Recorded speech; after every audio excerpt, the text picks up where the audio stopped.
Өтте тас байлану, холелитияз, адам организмінде зат алмасу, әсіресе май алмасу процесінің бұзылуынан туатын ауру. Дерт өт қабығында көлемі, құрамы және сыртқы пішіні әр түрлі тастардың түзілуімен сипатталады. Өтке жиналған тасты қалай тазартуға болады? Өт қабындағы тастардың өлшемі құм тәрізді ұсақ немесе гольфтің кішкентай добына дейінгі көлемде болады. Кейде бір үлкен тас, жүздеген ұсақтары немесе шағын және үлкендері де болуы мүмкін. Өт қабындағы тастар іштің жоғарғы оң бөлігіндегі кенеттен пайда болатын ауырсынуды туындатуы мүмкін. Бұл өт қабының түйілуі деп аталады. Аурудың себептері қандай? Өттің құрамында холестерин, билирубин көп болса, немесе өт тұзы көп болса, өт қабында тастар пайда болады. Сондай-ақ тастар өт қабының жеткіліксіз болғанда пайда болуы мүмкін. Өт тастарының холестериндік және пигменттік екі түрі болады. Холестеринді тастар әдетте сары-жасыл түсті, негізінен холестериннен тұрады. Көптеген жағдайларда өт тастарының 80%-дан астамы холестеринді болады. Пигменттік тастар қошқыл түсті және билирубиннен тұрады. Өт тас ауруының пайда болу факторларына мыналар жатады. Семіздікке шалдыққан адамдарда, әсіресе әйелдерде өт тасының түзілуінің қаупі жоғары болады. Семіздік өттегі холестерин деңгейінің артуына ықпал етеді. Бұл тастардың түзілуін туындатуы мүмкін. Тез салмақ жоғалту.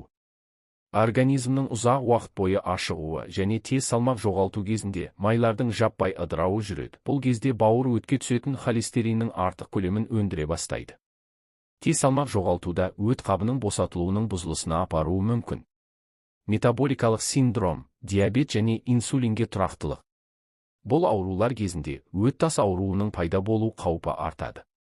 Метаболикалық синдромда сондай-ақ аурудың асқынуының пайда болуы қаупі аратады. Метаболикалық синдром артық дене салмағымен және семіздікпен байланысты аурулар тобы.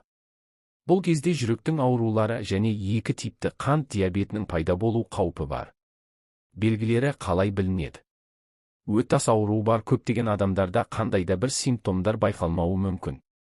Симптомдары болмайтын өт қабының тастары симптомсыз немесе үнсіз деп аталады. Ауырсыну әдетте 1 сағаттан бірнеше сағатқа дейін созылады. Өт қабының түйілуі ауыр тағамды қабылдауға байланысты кешке немесе түнде байқалады. Егер өт түтігі бірнеше сағат бойы бітелген болса, асқынулар пайда болуы мүмкін. Асқынуларға жататындар: өт қабының қабынуы және зақымдануы, өт қабының, өт түтіктерінің немесе бауырдың инфекциялары.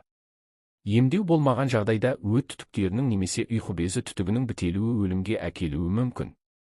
Емделу жолдары қандай? Егер өт тас ауруы симптомсыз өтсе, әдетте емдеудің қажеті жоқ. Өт қабы түйілуінің ұстамасы пайда болуында дәрігер емдеуді тағайындайды. Өт тас ауруын емдеудің қарапайым, әдеттегі түрі өт қабын алып тастау үшін операция өткізу. Егер науқасқа операция жасалуы мүмкін болмаса, дәрігер холестеринді өт тасын еріту үшін хирургиялық емес шараларды тағайындайды. Видео ұнаса арнама тіркеліп, өз пікіріңізді білдіре кетіңіз. Сіздің ойыңыз біз үшін өте маңызды. Рахмет.